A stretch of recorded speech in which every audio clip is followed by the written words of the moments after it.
నమస్తే అందరికి ఫ్యాక్టరీ స్టూడియోకి స్వాగతం. 4 పదులు దాటిన చెక్కు చెదర్ని అందంతో స్టార్ హీరోల సినిమాల్లో హీరోయిన్ గా రాణిస్తున్న త్రిషా కృష్ణన్ గురించి ఈ రోజు మాట్లాడుకుందాం. ఆమె లవ్ స్టోరీ, నిశ్చితార్థం, రూమర్స్ సోషల్ మీడియాలో వైరల్ అవుతున్నాయి. ఏం జరిగింది తెలుసుకుందాం. నటి త్రిష హీరోయిన్ గా ఒకప్పుడు తెలుగు, తమిళ భాషల్లో ఎన్నో సంచలనాత్మక చిత్రాల్లో నటించింది. సౌత్ నుండి ₹1,00,00,000 రెమ్యునేషన్ ని అందుకున్న మొట్టమొదటి హీరోయిన్ ఈమె మాత్రమే. ఇప్పుడు ఆమె ఒక్కో సినిమాకు ₹10,00,00,000 రేంజ్ లో రెమ్యునేషన్ ని అందుకుంటుంది. ఇటీవల కాలంలో ఆమె హీరోయిన్ గా నటించిన పొన్నియిన్ సెల్వన్ సిరీస్, లియో చిత్రాలు కమర్షియల్ గా సెన్సేషనల్ బ్లాక్ బస్టర్ హిట్స్ గా నిలిచాయి. కానీ రీసెంట్ గా అజిత్ తో చేసిన విడాము యాడ్చి చిత్రం అనుకున్నంత రేంజ్ లో బాక్సాఫీస్ వద్ద ఆడలేదు. కానీ స్టార్ హీరోల సినిమాల్లో హీరోయిన్ గా చేసే అవకాశాలు మాత్రం ఇప్పటికీ వస్తూనే ఉన్నాయి. ఇదంతా పక్కన పెడితే సోషల్ మీడియాలో నిత్యం యాక్టివ్ గా ఉంటూ వస్తున్న త్రిష తన ట్విట్టర్ ఖాతా ద్వారా ఒక ఫోటోని అభిమానులతో పంచుకుని ఆసక్తికరమైన కొటేషన్ ని పెట్టింది. ప్రేమ ఎప్పటికీ గెలుస్తుంది అంటూ ఆమె పెళ్లి కూతురు తరహాలో తల వంచుకుని సిగ్గుపడుతూ ఒక ఫోటో దిగి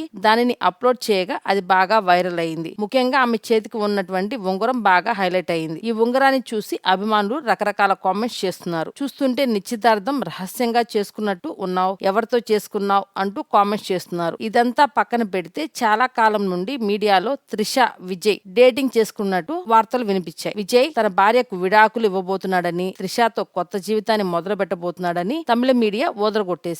దీనిపై అటు త్రిష నుండి కానీ, విజయ్ నుండి కానీ ఎలాంటి రియాక్షన్ లేకపోవడంతో ఈ రూమర్ మరింత బలపడి సౌత్ మొత్తం పాకేసింది. అయితే విజయ్ రాజకీయాల్లోకి వచ్చాడు కాబట్టి ఆయన ప్రత్యర్థులు కావాలని కట్టుకథలు అల్లి ఇలాంటి దుష్ప్రచారాలు చేస్తున్నారని, దీనిని ఎవరూ నమ్మొద్దు అంటూ విజయ్ సన్నిహిత వర్గాలు చెప్పుకొచ్చాయి. అయినప్పటికీ కూడా ఈ రూమర్స్ ఆగడం లేదు. ఇకపోతే త్రిష ప్రస్తుతం మెగాస్టార్ చిరంజీవితో విశ్వంబర మూవీ చేస్తుంది. షూటింగ్ కార్యక్రమాలు చివరి దశలో ఉన్న ఈ సినిమా అతి త్వరలోనే మన ముందుకు రాబోతుంది. ఈ సినిమాతో పాటు ఆమె తమిళ హీరో అజిత్ తో కలిసి గుడ్ బ్యాడ్ అగ్లీ అనే చిత్రం చేసింది. ఈ సినిమాపై కూడా అంచనాలు భారీ రేంజ్ లో ఉన్నాయి. ఏప్రిల్ 15న ఈ చిత్రం ప్రేక్షకుల ముందుకు రాబోతుంది. త్రిష ప్రేమ కథ నిజమా, రూమరా? ఆ ఉంగరం వెనుక అసలు కథ ఏమిటి? విజయ్ తో లింక్ ఉందా లేదా? మీరేమనుకుంటున్నారు? త్రిష నిజంగా పెళ్లికి రెడీ అయిందా? కామెంట్స్ లో చెప్పండి. లైక్, షేర్, సబ్స్క్రైబ్ చేయడం మర్చిపోవద్దు. త్వరలో మరో వీడియోతో కలుద్దాం. Bye bye.